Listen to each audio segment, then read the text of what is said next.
Zest is in,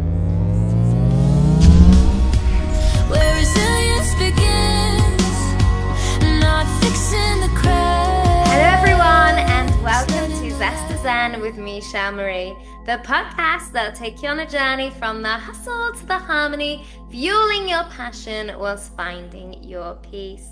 Today it's an absolute joy. I am super excited to welcome Jane Langof, an award-winning Feng Shui Master, international speaker and author who blends ancient wisdom with modern design to create spaces that inspire abundance, well-being and transformation. What more could we want? Through her work with luxurious residences, commercial developments and cultural projects, and I'm sure much, much more, Jane shows us how to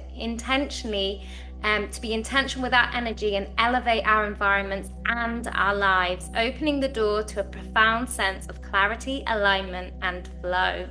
If you feel called, I know I say this a lot, but please, please, please share some love and help amplify incredible voices like Jane's today. Costs you absolutely nothing, but means the world, not only to the Zest Design community, but to the outer reach of YouTube, Instagram, and all those other beautiful platforms. So thank you, and maybe reach many more hearts with these incredible messages. And I hope this episode brings you the insight, inspiration, and the permission to design the life you want, but with more intention. Welcome, welcome, welcome, Jane. Thank you so much, Shel. It's so great to be here. Love that intro. You're so welcome. And just as I was expecting, your background as well as you is absolutely beautiful. And I'm super, super, super, super excited to connect with you and find out more.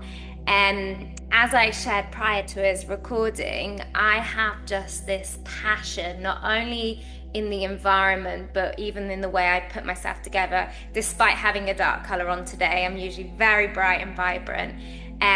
About particularly the way I look and my environment looks, and I just love all five senses as well being incorporated into that.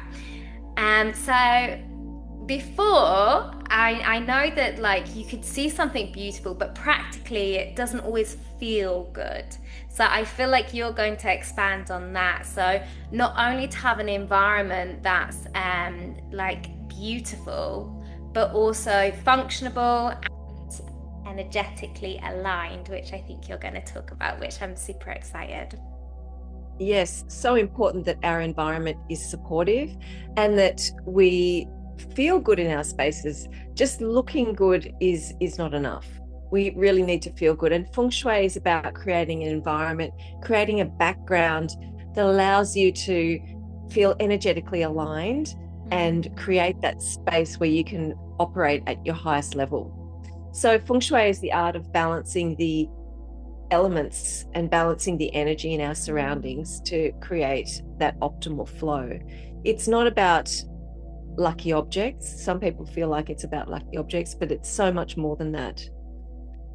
Beautiful. So just to give a little background of like I'm aware of what lucky objects are, but just for people that might not understand what that means, could you just share?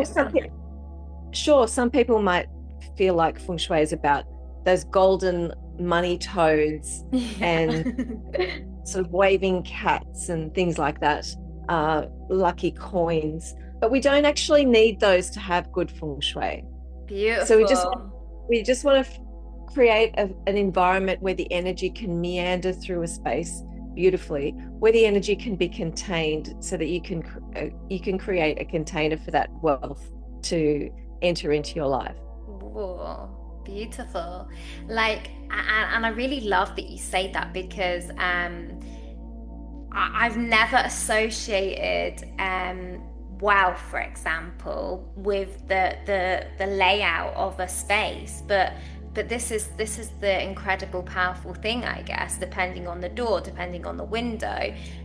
So and I guess obviously it determines on the different spaces that people have, but I'm guessing also that from luxury to commercial to projects, again, this would all completely vary. So is something that you particularly ask like your clients, would you always ask what's the intention first? Is it important to start with the intention?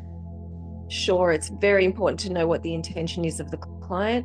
Also to know to assess the environmental influences in a space, because Feng Shui is very contextual.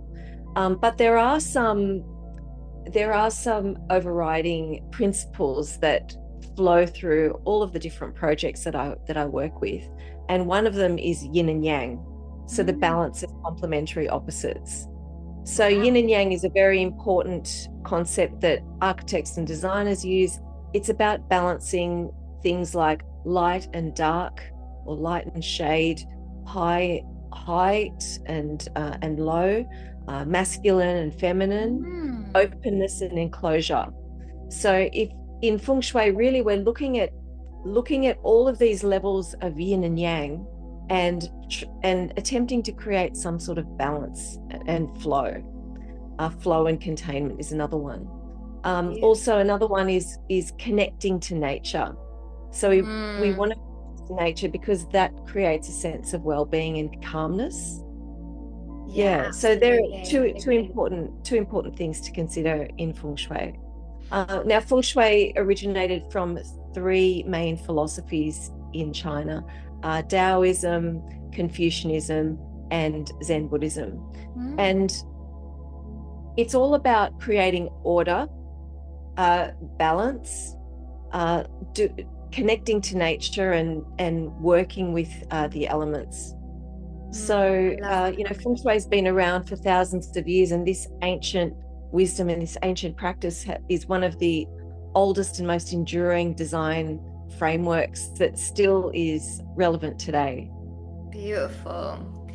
And I'm just thinking about the different scenarios. So, because I'm guessing you'll have maybe spaces that you walk into and people have already obviously created what they like with it, and then they would like your opinion. So yes. Naturally in personal spaces, this can be quite a personal thing, can't it? So I guess you have that, and then I guess you have a blank canvas. So how do you like navigate the different types of situations, I guess? So I guess we start with looking at the form of the place, the physical aspects of a building. So I will take a walk through and see what the configuration of the layouts and so forth are.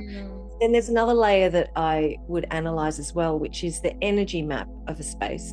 And the energy map is about the analysis of the age of the building, the orientation of the building, which way the building faces to the degree, and the layout.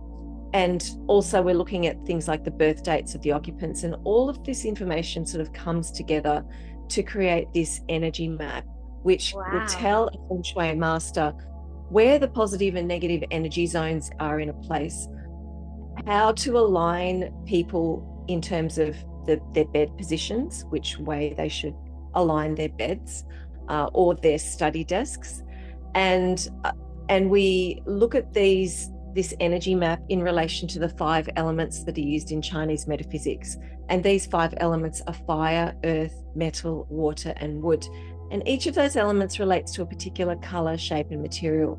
So we might need to harmonize a particular energy in a space. Let's say there's an energy of illness in a bedroom, where we might need to incorporate the metal element into the room.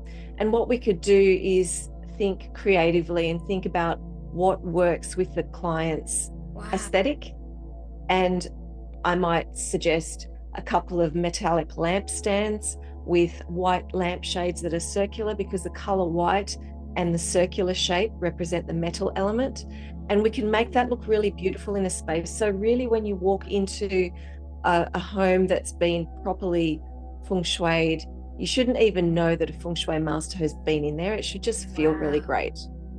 So, when we're looking at the physical aspects of of a space, let's say, back to that bedroom example, the ideal is to have your bed in the space that's diagonally opposite the door. So not in a diagonal position, but in the space that's diagonally opposite the door against a solid wall. So you want to have that support and protection. And that's another one of those important Feng Shui principles, is to have support and protection. So at the moment, you and I are both sitting with our backs against a solid wall. That creates a sense of support, protection, security, authority for our ideas. So when you're in a workspace, you want to have that backing against the solid wall where you have a view out to nature to enhance your creativity and your view, and the view out to the door as well, so that you have that sense of what's coming. Wow, beautiful. And if I was right in hearing you ask about the date of birth. So does our age and like what you say, different kind of circumstances in our life that heavily, so would how you feng shui a child's room or environment be very different to an adult's bedroom, things like that?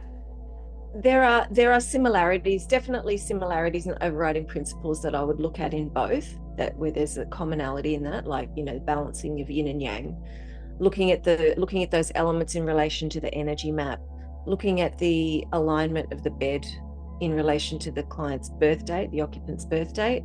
But in the difference between a child's room and an adult's room, children are naturally more yang, active than adults, and generally speaking would work more in, I guess, brighter environments than adults and older people who want to kind of be more cocooned and nurtured and in darker spaces, whereas kids with their rooms, quite often they're studying or they're playing, so we want a bit more light in there. And that's where we're considering that balance of yin and yang, both within the occupant themselves and also within as a function of their environment.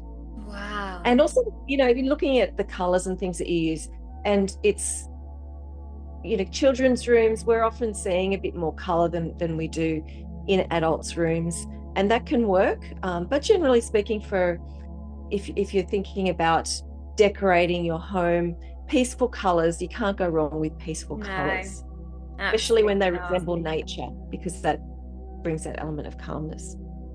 Absolutely beautiful. And I can completely relate to that, because when I think about how my particular, at one point there used to be such abundance in my home, whereas now I'm very much planned. Like, I like kind of more minimal. I like it like light and airy, but then splashes of color, like the beautiful picture you have behind you.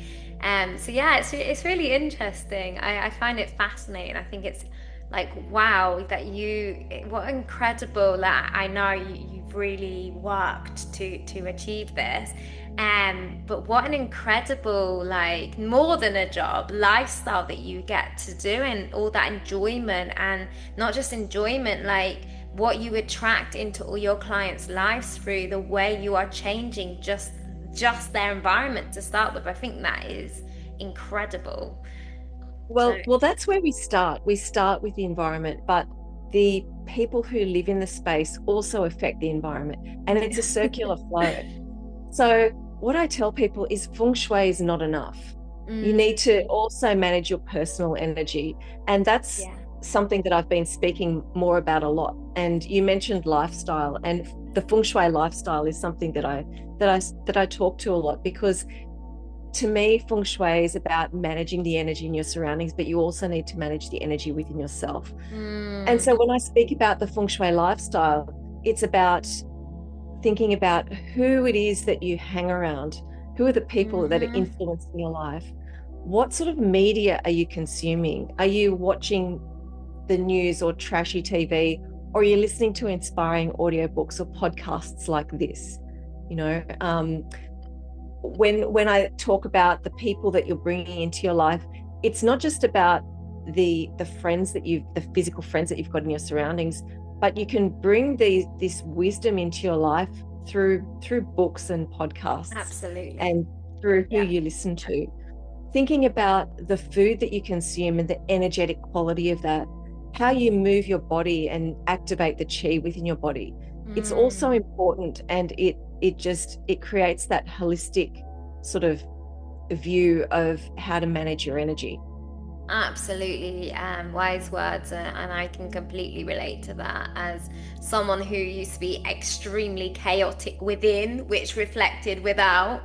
And yeah, I do have that real, obviously everything is a journey and ongoing, but I have that real peace inside, and I notice I want to reflect that out, and I don't want it too overstimulating. Like when I'm coming back to my home, my environment, it's my sacred sanctuary, I want to really feel relaxed and you know, at ease. I don't want to be overstimulated by too much going on, but also I'm very intentional, mindful about how I feel about. So I like a lot of metal gold in my house, and I like a lot of like iridescent, because it just makes me feel like, it just feels like rich, it feels like expansive. And not saying that it's not expensive, but I just very intentional. Like also first thing whenever I go anywhere, even if I'm traveling, I get a plant. I just feel like you need life in the space as well.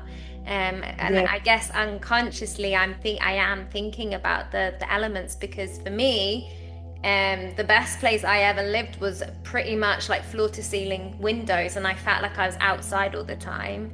And that to me was, I just love that. I don't really like, it's nice, the cocoon, but I really like to feel like I'm outside.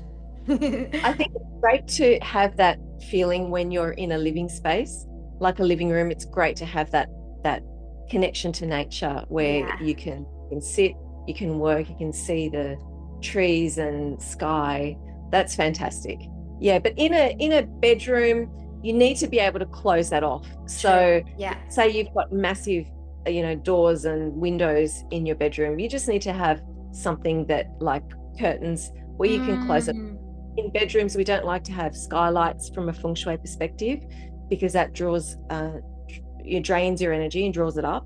Oh wow. But but good in living spaces, and that's where we're looking at that yin and yang balance and seeing what makes sense for the space, and making the space work as it should be. Yeah, that's so interesting. You should say that, because I always used to think I was being a little lazy, because I noticed I never really wanted to open the blinds fully in my bedroom, because it was right the way across. And I think on a subconscious level, it's that cocoon, isn't it? It's that warmth. And one thing I did really love about the layout, particularly of that apartment, was it was weird, odd to start with, but then it was really lovely, was that basically the bathroom, you could see out through to the bedroom, and then out the window to the sky, the stars, whatever time of day it was. And I found that really, really well designed, really beautiful. I think it's incredible. I love all that you're doing. So just to think about, I guess it's not themes, because I guess different spaces, you would want different energy. Is that correct? Yeah, that's right. And there are different spaces have a different effect on the home. So the entrance, for example, is really important, and that correlates to wealth. So at your entrance, you want to have a space like a foyer, if you can, or some sort of area where the energy can be collected and can be contained, because the entrance is known in Feng Shui as your gateway to wealth. So you want to attract and hold that energy if you can. So at the front entrance, if you've got a console table, some beautiful artwork with some sort of sculptural elements or ornaments, that would be really lovely to help draw the energy in. We don't want to have a mirror directly opposite the front entrance, because that reflects energy and opportunities back out again. So ideally, we want to have something that draws it in like an artwork. You can have a mirror at your entrance, just not directly opposite. And you know, like actually just thinking, but as you said, I'm a very visual person, so I kind of see and feel it as you say it, and it makes complete sense because yeah, if you're going to someone's home, you're just opening the door and then you see yourself. It's kind of quite whereas. It's confronting, especially if you're having a bad hair day. Yeah, you like that's the thing because you straight away almost depending on the person, but straight away they're actually being directed to themselves and they're conscious of themselves instead of taking in the welcoming environment of the home. Whereas, yeah, if you're opening the door and like seeing a beautiful piece of artwork like you have, you're kind of like, oh, you feel the energy of the home, you feel that welcoming Yes. essence. I think that makes complete sense. Yeah, absolutely. Yeah, you've nailed it. Beautiful. I love that. I love So, this conversation. yeah, so we want to draw that energy in. So make sure at the entrance things are working well. The front door is in good order. It's nice and neat. That the numbers of the home are clearly visible. That there's a clear path to the front door. That it's not all overgrown. There's not Yeah. clutter and rubbish at the front, because that creates obstacles. And clutter is one of the big things that people talk about in Feng Shui. Not a traditional Feng Shui concept. It wasn't around thousands of years ago when Feng Shui was first developed. People were just trying to survive back then. But certainly an issue now that people have too much stuff. And there's so you've just got to be really intentional with the things that you hold on to. And it's absolutely natural to collect things at different times of the year, Christmas and so forth. But if you look at all of your stuff, there are so many things that can be passed on to people who can really love them and use them more than you can. Absolutely. And by clearing that stuff out, it creates opportunity for new things to enter your life. Yeah, absolutely. Yeah, I love everything you're saying. I think it's such a, I love the mindfulness behind it because even when I think about like the practicality, the functionality of a home, some things look, as we spoke about, some things look good, but if you're continuously having to move something out the way or something, it's naturally creating that I guess that cut off energy, that resistance, or that not flow. It's not flowing. Yeah. It creates friction. That's the word. Thank you.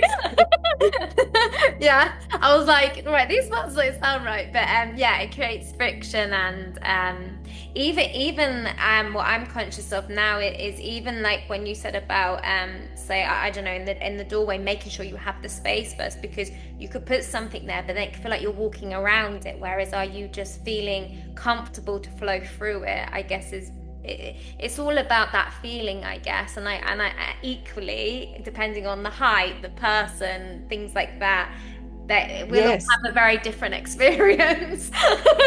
So true. Beautiful, I love that. So I guess that would be in a home something you'd take into consideration, because you might have a very tall someone's husband might be very tall, or they might be a very short family, or etc., without going into personal things about the way people look. Yes. I guess it all makes a big difference. It does, absolutely. And so it's all about designing a space to suit the occupants, to create that environment that reduces friction and that helps them to, I guess I like the concept of the no fail environment. I don't know if you've ever heard of that, but I heard it on one of these late night talk shows when I was feeding my little daughter a number of years ago. I used to listen to Dr. Phil, and he used to talk about this no fail environment, which is about setting up your environment for success. So, for example, in the fridge, you don't want to have any of your sort of junk. Well, you don't want to have junk food in the house, for starters. Have that when you go out, and that's got a low energetic vibration. So it's not a great thing to have a lot of processed food in your home anyway, from that perspective. But if you create an environment where all of the good, healthy stuff is there at the forefront, you're more likely to go for that than the other stuff. Even things like what I do in the morning is at the night before I go to the gym in the mornings is get my stuff ready the night before and put it out. So it's really easy. Designing my cabinetry so that I've got a space to get those clothes in an orderly fashion, and so that I know exactly where I'm going, picking it up, and it's really easy. Makes it easy for me to have those healthy habits. Oh, I love this, and it's I guess obviously this is very unconscious, but I was noticing that, for instance, the washing basket, just putting stuff in the washing basket, that really used to irritate me. So I actually brought this cabinet which was pull-out drawers, and I just started doing darks, color, white, and I just used to love pulling it out, putting it in the washing machine. And would that be like a kind of like a something that you would consider, things like that? Just ease and flow. Definitely. And then because it was interesting, I always used to associate I didn't like washing, but I think I just didn't like the process of it. Whereas when it used to be kind of quick ease and flow, and also I could visually see when it was full and it needed to be washed, so it was all different sides to it. But yeah, that's so good. thank you. I think I love this conversation. I'm sure so many people are going to get so many insights from it. I love all that you're doing, and I saw something because I had a little look because I was really intrigued before connecting with you about even the directions are linked to certain like wealth, health. Is that correct? Or I saw something like that. So there are out there in Feng Shui land, there are simplified methods of Feng Shui that say, that your southeast area is the wealth corner and the front door is your career sector and things like that. That's very simplified. So in the 1970s, a professor from China brought Feng Shui to the Western world, and he created a simplified method called Black Hat Feng Shui. And that method was based on the idea that every home has the same map of energy based on the location of the front door. But that method was completely made up, just disclosure, to make Feng Shui palatable to Western audiences. And it did a very good job. He did a very good job of really raising the profile of Feng Shui, but we're ready for more. Feng Shui is unique, and the energy map of a home is unique based on all of those things, like the orientation, when the building was constructed, the people who live there and their energetic vibration, and their birth dates and that sort of thing. And that's why you're the master, and that's why people need to contact you and get in touch with you. And the beauty of our world is, even read my book. Oh, and look how beautiful that book is. Even the energy of the book's beautiful. Like, you would put that in. Oh, you have got it behind you. Yeah. But I mean, it looks lovely in your home. So again, read the book, get in contact. The beauty is, of course, like ideally we would love to connect in person, but the beauty of our world now and how we're all connected is we can easily and effortlessly. I love speaking with you. Of course, if there's anything else that you feel the listeners would really benefit from hearing right now, please use this time to share. I'm loving this conversation. Okay, well, let's consider the art of choosing property, for example. Yeah. When we're looking for a space to either move into or to buy, the ideal is that we've got land that has that level of containment. So where land is sloping up slightly is great.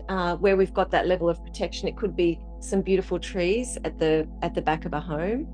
An open space at the front is always good, and you can bring that into a micro space as well, like an apartment where you've got some solid walls to give you that protection, and you've got an open space at the front to really harness that positive wealth energy.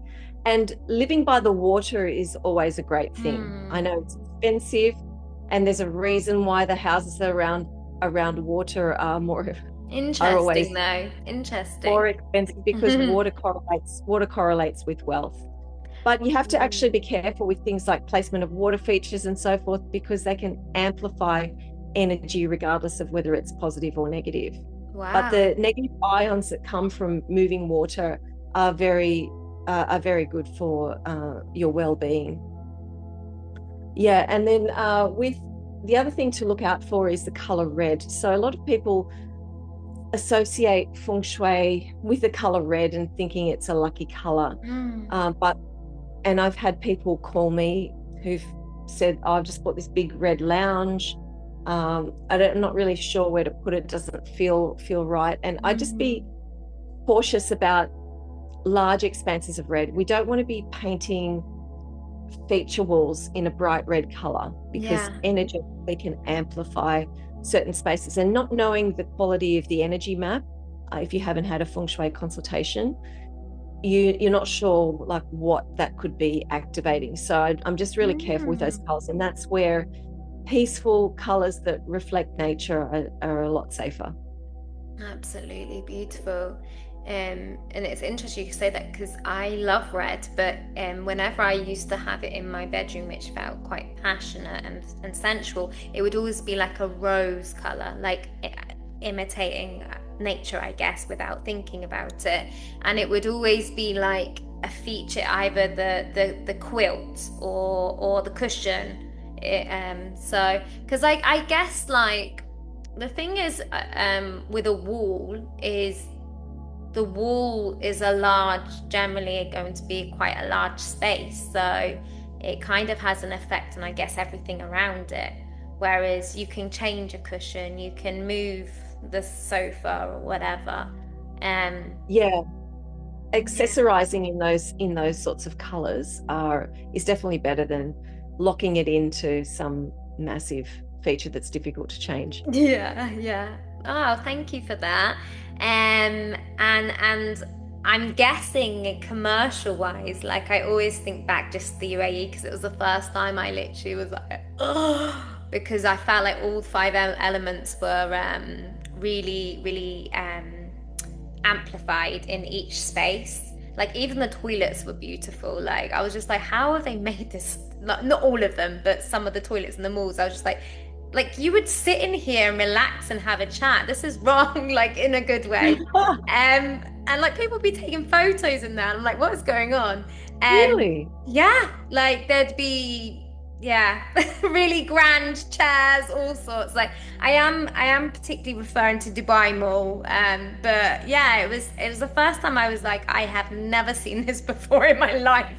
And the reason why I'm bringing that up, because of course, I guess unless you physically see it, it's interesting that the design is quite similar in a lot of the spaces, and I always think, wow, so it'd be interesting if particularly the designs, the patterns had that really intentional feel. So I always felt like really royal and luxurious, and it felt like it was the golds and the deep purples and the emerald greens and things like that, but then like the kind of dark lighting or the candles, and it always just felt really like, even if it was like 30 plus degrees outside, you'd go in and you'd just feel like you're in a sacred kind of, not everywhere, but obviously they're all different themes. And I just used to love that. Like it'd be like you'd gone into the night, like it was night all of a sudden, but it wasn't. So yeah, I guess from a commercial perspective, working or inviting guests in, like all that, I guess plays a huge part of the feel and maybe the type of person you attract, whether they feel fun and it's like a party, or they feel like they're on a romantic retreat. I guess it all plays into hands. So thank you so much. I'm going to put all your details in the description. It's been incredible connecting with you, and just finally, it doesn't have to be related to what we've just spoke about, but just off the top of your head, if there was something you feel like someone listening right now would really benefit from hearing, what would you tell them? I tell them to start meditating, actually. Build a meditation practice. What I've found in my life is that meditation has really just opened up a lot of opportunities for me. It's raised my vibration. I think it raises people's frequency, and it allows you to operate at a high level. Also to create that level of contentment and fulfillment in your life as well, managing the ups and downs. That's really beautiful. And just you're welcome to answer if you want to or not, because I know that each practice that everyone does is very personal to the person, and it depends probably on the day, on the feeling, on the mood. And I always used to find dancing very meditative, but like, again, it was kind of still stimulated, but I wouldn't have any words and I would move to the music, and I used to love that. But it's really interesting that you said that, because more recently,